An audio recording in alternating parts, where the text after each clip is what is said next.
Irani foreign minister had said that the international laws are a tool in the hands of Western powers. He said that when Israel attacks on Gaza, then it is not international law.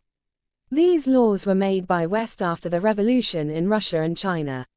West was so terrified by imminent revolutions in London, New York and Paris. They worked in series. They started firstly, by postulating so-called international laws.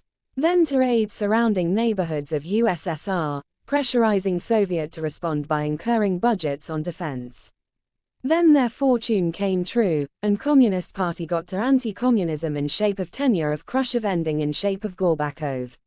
After breaking USSR, they laughed as unipolar world. In the meanwhile West created so-called jihadi organizations and used them as tools to camouflage for their ulterior motives. And in this way, they engulfed Iraq, Libya and Afghanistan. They snaked Israel to exploit Arabs. They created puppets in Arab states for the grave imperialist purposes. They squeezed Pakistan like dwarf so that Pakistan couldn't appear more than equal to India. They portrayed India a big cat which was factually a tiny mouse. They wanted to say the world look at India so big tiger and Chinese panda is micro ant.